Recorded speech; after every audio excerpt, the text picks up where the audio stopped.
I wanted to, and I think I said most of you have already heard most of this, is that I'm actually here because I want to try and promote people to get FAA certified rigger certifications outside of the United States, because I don't like greedy American riggers who are ripping everybody off, the foreigners, as they come over for an event.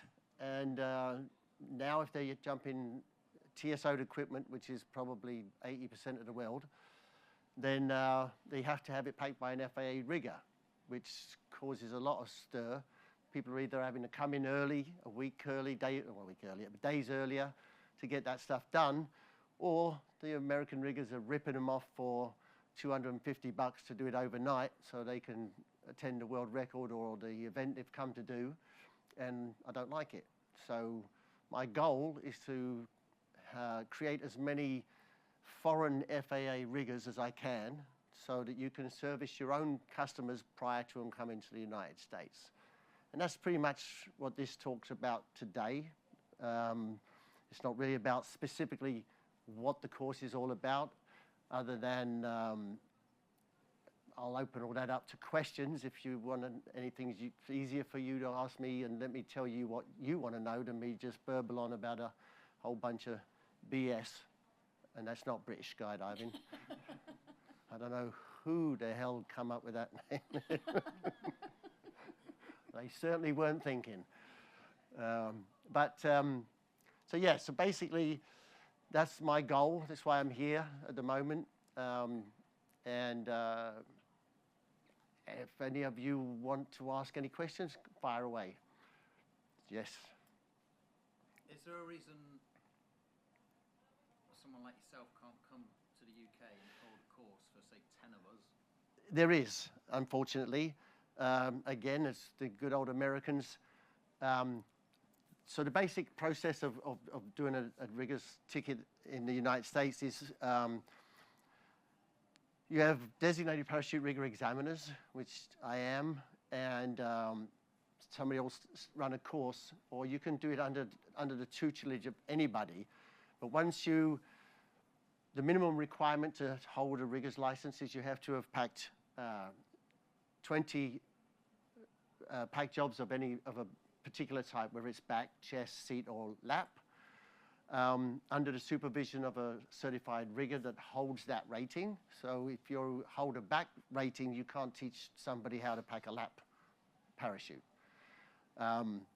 So the process of that is once you have that piece of paper, you have to go and visit, or you have to have a FAA inspector sign off your 8610-2 form to say that you have got the qualifications, you've done the pack jobs, etc., etc.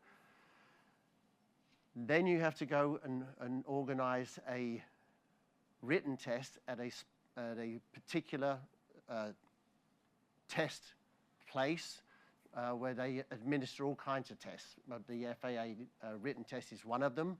So you then go off and do your written test, and then you would come to a DPRE and you would do an oral and practical exam. So what my school does is encompass all of that in one time. So you come, you can either, if you're already a rigger and you've got pack jobs, and you can get an FAA rigger to sign those off that you have more than the 20 you need for each rating, or if you're doing your masters, you have to have 100 of 2 different types and at least 3 years of rigging experience. So my course basically is 3 weeks long. It's basically a 2-week course, plus my classes are much bigger than normal. I run classes from, I'll run a course for 1 if that's all that shows up, but since I've been doing it now for 10 years, the courses are generally in 10 to 18 numbers. So the 3rd week is basically for testing. So the people who are advanced, you know, somebody comes who's already a rigger, or they're good to go, they'll usually get tested in the beginning of that week.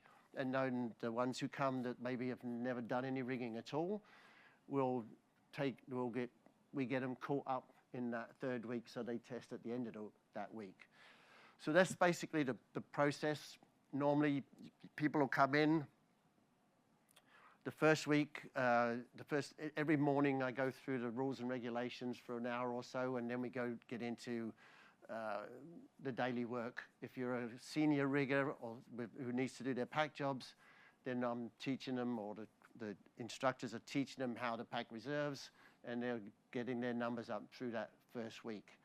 Normally, if I can, I split them down into groups of 5s, because and my floor's pretty big, but it's, it's not much more once you start getting 5 people on it. And so I might have, if there's 10 senior riggers, I'll have 5 of them working on the machines, either doing patching or containers. And then the second week we flip that over, and the people that were on the mat are now on the machines, and the other guys are on the mat.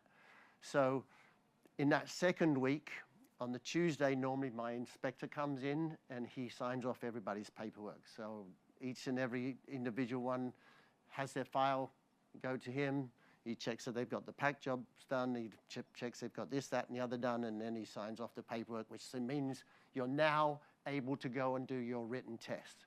So at that point, we get online, we find out which test centers have got openings for the test, book people in, and then they go off, do your written test, you come back with your pass mark, and then we carry on. And then at the end of it, myself or one of my other DPREs would test the people out in that third week. And that's pretty much how the whole course runs.